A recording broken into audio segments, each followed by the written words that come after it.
और कैपिलरीज जो होती हैं फिर से वापस मिल करके वेन्स बना लेती हैं। तो जैसे मान लेते हैं कि ये कोई टिश्यू है और यहाँ से आर्टरीज आ रही हैं, आर्टरीज इस तरीके से आती हैं और इस तरीके से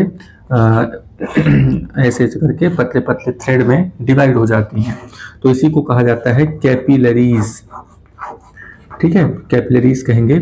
और फिर यहाँ पे टिश्यू जो है ज़रूरत की चीज़ों को यूज़ करता है और जो ज़रूरत की चीज़ें नहीं होती हैं उनको इस तरीके से बाहर निकाल देता है। तो यही कैपिलरीज आगे चल करके वापस मिल करके यहाँ पे वेन्स बना लेती हैं, ठीक है। और ये जो आया था ये आर्टरीज है।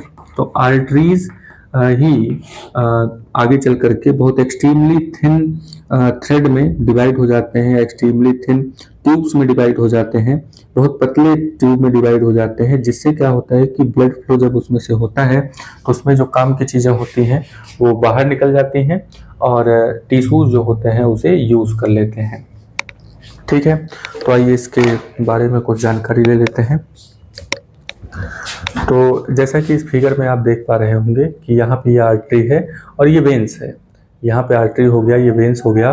तो आर्टरी इस तरीके से आगे बढ़ा और टिश्यू के पास पहुँच करके बहुत ही पतले पतले थ्रेड की तरह यानी कि पाइप यहाँ पे ये बना लेते हैं और फिर इसको आगे ले जा करके यही थ्रेड आपस में कनेक्ट होकर के कैपिलरीज ही आगे कनेक्ट होकर के वेन्स बना लेती हैं और फिर ब्लड जो है वापस हार्ट तक पहुंच जाता है।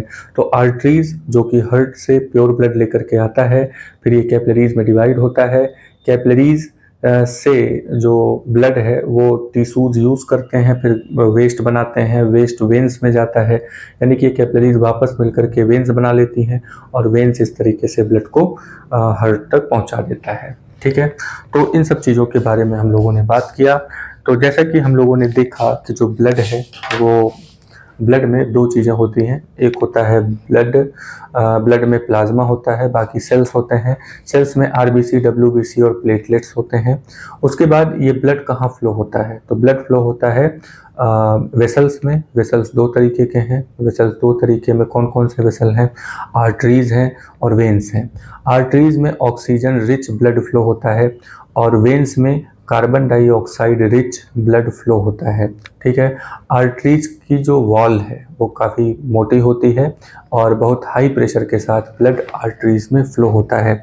वेन्स में क्योंकि अगेंस्ट ग्रेविटी ब्लड को जाना होता है हार्ट तक, तो वहाँ पे वॉल्व्स लगे होते हैं, थोड़ा थोड़ा करके ब्लड आगे की तरफ हमेशा बढ़ता रहता है और हार्ट तक पहुँचता रहता है। तो वेन्स जो होते हैं उसमें वॉल्व होते हैं और वेन्स की जो दीवारें हैं वो काफ़ी पतली होती हैं, क्योंकि वेन्स में